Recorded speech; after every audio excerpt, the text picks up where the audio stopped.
కటాక్షాలను ఆ ధైర్యాన్ని ఆ ఆలోచన కల్పించమని చెప్పి ఈరోజు మా గౌరవ కార్పొరేటర్లందరూ కూడా అమ్మవారి సమక్షంలో ప్రమాణం చేయడం జరిగింది. అభివృద్ధికి తప్పకుండా సహకరిస్తాం. అభివృద్ధి విషయంలో భారతీయ జనతా పార్టీ రాజకీయాలకు అతీతంగా సహకరించడానికి సిద్ధంగా ఉంది. కేంద్రం ద్వారా ఏ విధంగా నిధులు రావాలో దాన్ని తీసుకురావడానికి భారతీయ జనతా పార్టీ సిద్ధంగా ఉంది. మొదటి నుంచి కూడా తెలంగాణ రాష్ట్రంలో భారతీయ జనతా పార్టీ అభివృద్ధి సహకరిస్తామని చెప్పి హామీ ఇస్తూ వస్తున్నాం, స్పష్టం చేస్తున్నాం. కానీ జిహెచ్ఎంసీలో దురదృష్టవశాత్తు ఈ రాష్ట్ర ముఖ్యమంత్రి యొక్క మూర్ఖత్వ వ్యవహార శైలి వల్ల, రాష్ట్ర ముఖ్యమంత్రి యొక్క అనాలోచిత నిర్ణయాల వల్ల, రాష్ట్ర ముఖ్యమంత్రి యొక్క చేతకానితనం వల్ల, రాష్ట్ర ముఖ్యమంత్రి యొక్క మైనార్టీ సంతుష్టీకరణ విధానం వల్ల, రాష్ట్ర ముఖ్యమంత్రి ఎంఐ పార్టీని పెంచి పోషిస్తున్న విధానం వల్ల ఇలా పూర్తి హైదరాబాద్ అభివృద్ధి కాకుండా ఇలా అభివృద్ధికి దూరంగా ఉన్న పరిస్థితిని మన జిహెచ్ఎంసీ ఎన్నికల్లో ప్రజలు గుర్తించి గమనించి భారతీయ జనతా పార్టీని గెలిపిస్తేనే, భారతీయ జనతా పార్టీని ఆశీర్వదిస్తేనే, భారతీయ జనతా పార్టీకి మద్దతు తెలుస్తేనే ఈ భాగ్యనగరాన్ని అభివృద్ధి చేసే అవకాశం ఉంటుందని భావించి ఈరోజు మాకు 40 మంది కార్పొరేటర్లను ఇలా ప్రజలు గెలిపించారు. మేము మేయర్ కాకపోవచ్చు, మాకు పూర్తి మెజార్టీ రాకపోవచ్చు, కానీ గెలిచిన 48 మంది కార్పొరేటర్లు వాళ్ళు అమ్మవారి స్వరూపంగా, స్వామి వాళ్ళ స్వరూపంగా, ఒక ఛత్రపతి శివాజీలాగా, ఒక ఝాన్సీ లక్ష్మీబాయి లాగా ఈ భాగ్యనగరంలో ఎంఏ పార్టీ టీఆర్ఎస్ పార్టీ కలిసి ఏ విధంగా భాగ్యనగరాన్ని విధ్వంసం చేసే ప్రయత్నం చేస్తున్నారో, ఏ విధంగా అభివృద్ధిని అడ్డుకునే ప్రయత్నం చేస్తున్నారో దాన్ని పటాపంచలు చేస్తూ ఎట్టి బస్సులో ప్రజలకు అండగా ఉండి ప్రజలు ఏదైతే కోరుకుంటారో దానికి అనుగుణంగా పనిచేసే ప్రయత్నం చేస్తాం. ఇప్పటికైనా టీఆర్ఎస్ పార్టీ గుణపాఠం చేసుకోవాలి. ఎంఏ పార్టీ విముక్త హైదరాబాద్ ను ఇవాళ మేము చేయాలని చెప్పి ప్రయత్నం చేస్తున్నాం. కానీ మీరు వారు కలిసి కుట్రలు కుతంత్రాలతో ఏ విధంగా మెజార్టీ ప్రజల మనోభావాలను కాపాడకుండా, మెజార్టీ ప్రజల యొక్క మనోభావాలను కాపాడకపోవడం కాకుండా ఏదైతే అవమానాలకు గురి చేస్తుందో దానికి వ్యతిరేకంగా మన భారతీయ జనతా పార్టీ ఎట్టి బస్సులో ఈ హైదరాబాద్ ను టీఆర్ఎస్ ఎంఏ పార్టీని విముక్తి చేయడానికి, దాని నుంచి విముక్తి చేయడానికి భారతీయ జనతా పార్టీ గౌరవ కార్పొరేటర్లు రాజేసింగ్ గారు కానీ మేమందరం కూడా తప్పకుండా పనిచేస్తాం. ఈరోజు భాగ్యలక్ష్మి దేవాలయాన్ని ఆ రోజు దర్శించుకుంటే ఒక నాయకుడు అంటాడు, భాగ్యలక్ష్మి దేవాలయానికి పోయి భారతీయ జనతా పార్టీ ఇండియా పాకిస్తాన్ గొడవ వేస్తుంది చెప్పి సిగ్గుండాల కొంచెం నకలు ఉండాలి. అందుకే ఇప్పుడు భాగ్యలక్ష్మి దేవాలయం భాగ్యనగరంలో ఉంది. భాగ్యనగరానికి భాగ్యలక్ష్మి దేవాలయం వలనే భాగ్యనగరం పేరు వచ్చిన విషయాన్ని స్పష్టం చేయడానికి, అమ్మవారు ఎంత శక్తివంతురాలో, అమ్మవారి యొక్క సన్నిధానం ఎంత పవిత్రమైందో చెప్పడానికి అలా దర్శనం కోసం వచ్చినాం. ఇలా ఓల్డ్ సిటీలో ప్రజలు గుర్తించాలి, మీ ఓల్డ్ సిటీ ఎందుకు అభివృద్ధి చెందలేదు. ఇలా ఓవైసీ గారు గతంలో రాజశేఖరతో కలిసి ఉన్నాడు, చంద్రబాబు నాయుడుతో కలిసి ఉన్నాడు, ఇలా కేసీఆర్ తో కలిసి ఉంటూనే ఉన్నాడు. ఇన్నిసార్లు ఇద్దరు సమావేశం జరిగింది. ఒక్కసారన్నా పాత బస్తీలో అభివృద్ధి గురించి ఎందుకు మాట్లాడలే అని ఒక్కసారి ఆలోచించుకోవాల్సి వస్తుంది. ఓల్డ్ సిటీ ప్రజలు, ఓల్డ్ సిటీ అభివృద్ధి ఎందుకు జరుగుతుందో ఒక్కసారి ఓల్డ్ సిటీ ప్రజలు ఆలోచించాలి. ఓల్డ్ సిటీకి మెట్రో లైన్ ఎందుకు వద్దంటున్నారో స్పష్టం చేయాలి. ఓల్డ్ సిటీకి కంపెనీలు ఎందుకు వస్తలేవు, ఓల్డ్ సిటీ యువకులకు ఉద్యోగాలు ఎందుకు వస్తలేవు, ఓల్డ్ సిటీ యువకులకు పాస్పోర్ట్లు ఎందుకు వస్తలేవు, ఓల్డ్ సిటీ ఇవాళ అక్రమ దుండగులకు, సంఘ విద్వేషకులకు ఎందుకు అడ్డాగా మారిందో ఒక్కసారి భాగ్యనగర్ ప్రజలు, ఓల్డ్ సిటీ ప్రజలు అర్థం చేసుకోవాల్సిన అవసరం ఉంది. మేము ఏ మతానికి వ్యతిరేకం కాదు, ఏ వర్గానికి వ్యతిరేకం కాదు, హిందూ ధర్మానికి వ్యతిరేకంగా ఎవరు వ్యవహరించినా కూడా, హిందూ సమాజాన్ని చీల్చే ప్రయత్నం ఎవరు చేసినా కూడా దాన్ని ఎట్టి బస్సులో అడ్డుకోవడానికి భారతీయ జనతా పార్టీ ఎట్టి బస్సులో వెనుకడుగు వేరే విషయాన్ని ఒకసారి స్పష్టం చేస్తున్నాం. ఈ భాగ్యలక్ష్మి అమ్మవారిని ఎవరైతే వివాస్వాసం చేసిరో ఒక్కసారి గుర్తుంచుకోండి, అమ్మవారి శక్తిని గుర్తుంచుకోండి. మీకేమైనా కార్యక్రమం ఉంటే రండి, మీరు రండి, అమ్మవారిని దర్శించుకోండి. అందుకే ఈరోజు అమ్మవారి శక్తిని, అమ్మవారి మహిమను ఇవాళ దేశవ్యాప్తంగా ఒకసారి స్పష్టం చేయడానికే ఇవాళ అమ్మవారి దర్శనానికి మేమందరం వచ్చినాం. మేము అమ్మవారిని నమ్ముకొని ముందు పోయినాం, అమ్మవారిని నమ్ముకొని ముందుకు పోతూనే ఉంటాం. మాకు వేరే ఉద్దేశాలు లేవు. మీకేమైనా ఉద్దేశాలంటే ఆ ఉద్దేశాలను తొలగించాలని కూడా అమ్మవారిని మేము వేడుకున్నాం.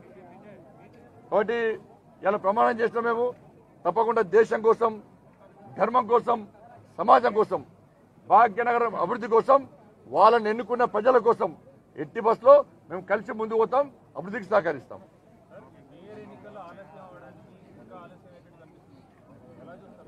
రాష్ట్ర ముఖ్యమంత్రి సమాధానం చెప్పాలి. ఆతృతపడి ఆగమాగమై వేరే పార్టీలకు ప్రచారం అవకాశం ఇవ్వకుండా, వేరే పార్టీలు గెలవద్దు, నేనెక్కువనే పోటీగాని నేనే గెలవాలి, నేనే ఉద్ధరించాలి, నేనే దోచుకోవాలి, నేనే దాచుకోవాలి, మళ్ళీ ఎన్నికల్లో వంచాలి, ఇంకా సరుకునే లక్షల కోట్లు సంపాదించినా సరిపోలే, నేను నా కుటుంబం తరతరాలు నా తరమంతా బతికాలే మంచిగా అని చెప్పి రాష్ట్ర ముఖ్యమంత్రి ఇవాళ ఆగమాగం ఎన్నికలు జరిపాడు. కనీసం వరద బాధితుల ముప్పు గ్రామాల్లో కనీసం నష్టపరిహారం ఇచ్చి ఎన్నికలు జరపాలని మేము కోరినాం. అయినా కూడా రాష్ట్ర ముఖ్యమంత్రి మొండి వైఖరితో ఆగమాగం ఎన్నికలు నిర్వహించాడు. మరి వాళ్ళు మేయర్ ఎన్నికలు ఆలస్యం ఎందుకు చేస్తుండో ఒక్కసారి స్పష్టం చేయాలి. ఇంకా 2 నెలలు టైం ఉందట. మరి 2 నెలలు టైం ఉంటే ఎన్నికలు ఇప్పుడు ఎందుకు జరిపినాను? కాబట్టి కొనుగోళ్లు ప్రారంభించాలి. ఆ పార్టీలో ఈ పార్టీలో లేకుంటే ఎంఏ పార్టీతో అలయన్స్ ఇప్పుడే పెట్టుకుంటే ప్రజలు తిరగబడతారు. వాళ్ళకి గెలిచే మేయర్ అవకాశం వాళ్ళకి లేదు. అడ్డదారిలో గెలవాలని ప్రయత్నం చేస్తున్నారు. కాబట్టి టీఆర్ఎస్ వాళ్ళు స్పష్టం చేయాలి. ఎందుకు ఆగమాగం ఎన్నికలు నిర్వహించారు, మేయర్ ఎన్నికలను ఎందుకు వెంటనే నిర్వహించలేకపోతున్నారు, వాళ్ళు స్పష్టం చేసిన అవసరం ఉంది.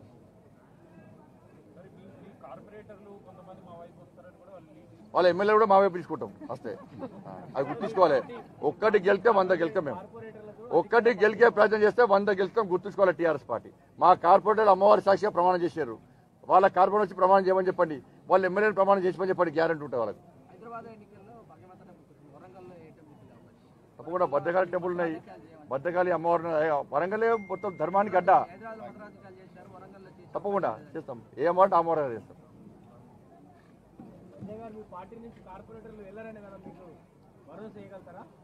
మా కార్యక్రమం భరోసా కూడా టికెట్ ఇస్తామో టికెట్ తీసుకున్నాము. ప్రజలే గెలిపించారు భరోసాతో.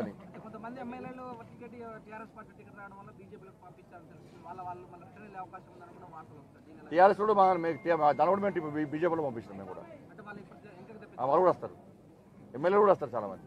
వాళ్ళు గెలిస్తే 100 గెలిస్తే మేము చెప్తాం. ఎంతమంది కార్పొరేట్ వచ్చినారో అంతమంది ఎమ్మెల్యేలు మాట్లాడతారు, మాతో వస్తున్నారు.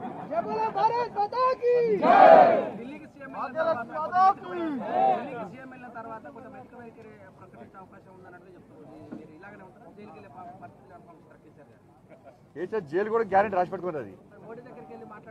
అది కలిపి ముఖ్యమంత్రి ప్రధానమంత్రి కలిసిండు, తప్ప హోమ్ మినిస్టర్ కలిసిండు, అందరు కలుస్తారు. జగన్ గారు కలరా? జగన్ గారు వెళ్ళి కదా, మమతా బెనర్జీ గారు కూడా కలిగారు.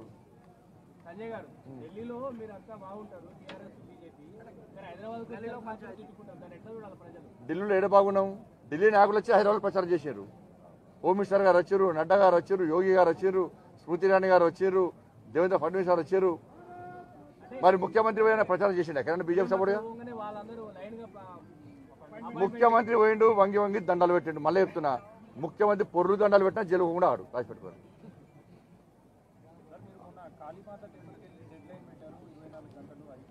అవును, నిన్న స్పందించి నిన్న మొత్తం పూర్తి సంబంధిత తహసీల్దారులు అందరూ కూడా పోయి ఫిర్యాదు చేశారు. ఇది ఎండోమెంట్ దేవాలయమే, ఎండోమెంట్ స్థలం ఇది, తప్పకుండా వాళ్ళ మీద చర్యలు తీసుకోవాలని చెప్పి మొత్తం యంత్రాంగం అంతా కదిలింది. వాళ్ళ స్పందన వచ్చింది. ఆర్డీఓ వచ్చారు, వచ్చి ఫిర్యాదు చేసిండు. వెంటనే కేసులు బుక్ చేయమని చెప్పన్నారు. కేసులు బుక్ చేయకుంటే తప్పకుండా స్పందిస్తాం. కేవలం కాళీమాత టెంపులే కాదు, భాగ్యనగరంలో ఎక్కడైనా కూడా ధార్మిక సంస్థల జోలికొస్తే, దేవాలయాల జోలికొస్తే, ఎండోమెంట్ స్థలాల జోలికొస్తే అదే స్థాయిలో అడ్డుకుంటున్న విషయాన్ని రాష్ట్ర ప్రభుత్వం గుర్తుంచుకోవాలి. ఎందుకంటే రాష్ట్ర ముఖ్యమంత్రి నిక్కర్సన హిందూ, నిజమైన హిందూ, బట్టలు చింపుకునే హిందూ కాబట్టి నువ్వు బొందుగానువా హిందూగానిగా నిరూపించుకోను. కాబట్టి వేరే స్థలాలను కబ్జా చేయాలని అంటలే మేము. కానీ హిందువుల జోలికి వస్తే, హిందూ స్థలాల జోలికి వస్తే, హిందూ దేవాలయ స్థలాల దేవస్థానాల జోలికి వస్తే, ఎండోమెంట్ జోలికి వస్తే తప్పకుండా అడ్డుకుంటాం. మాకు మేము రాలే, మేము అందుకే మా కార్పొరేటర్ ముందు డిమాండ్ చేస్తున్నారు.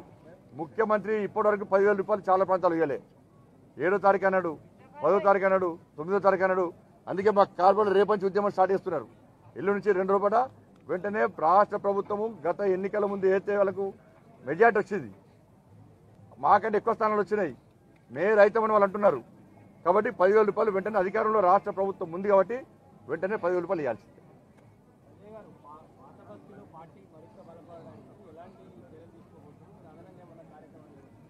తప్పకుండా పాత బస్తీ భారతీయ జనతా పార్టీకి అడ్డా. పాత బస్తీ పాత బస్తీని అభివృద్ధి చేయాలని అనుకుంటున్నాం, అభివృద్ధికి సహకరించాలని అనుకుంటున్నాం. ప్రజలు సహకరించి సిద్ధంగా ఉన్నారు. కొంతమంది కుట్రలు ఇన్ని రోజులు పాత బస్తీని మాదే అడ్డ, మేము తప్ప ఎవరు రావద్దని చెప్పి ఇన్ని రోజులు మేకపోతు గంభీరాన్ని ప్రదర్శించారు. భారతీయ జనతా పార్టీ గల్లీకి వస్తుంది, ఢిల్లీకి వస్తుంది. ఏ బస్తీ అయినా భారతీయ జనతా పార్టీదే. దాన్ని గుర్తుంచుకోవాలి. మళ్ళీ వస్తాం పాత బస్తీ. పాత బస్తీ మాదే అడ్డ.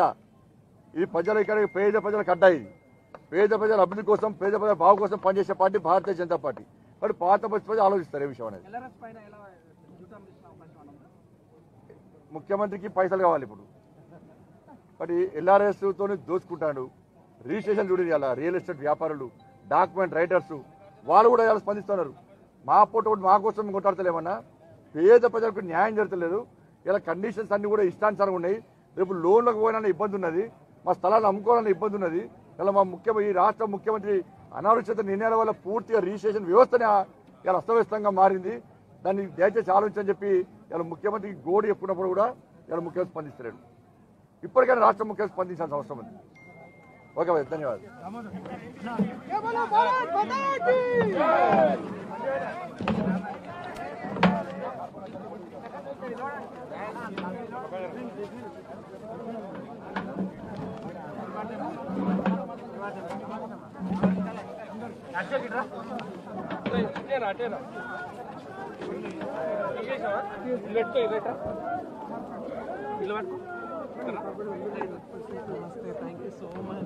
చాలా హ్యాపీ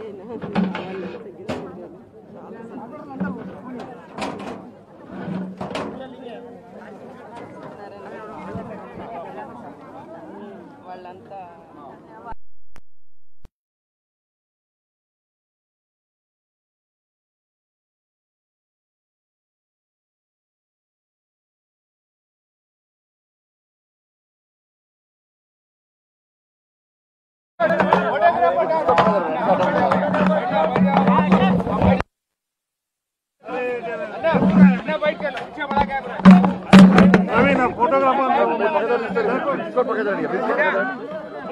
चलो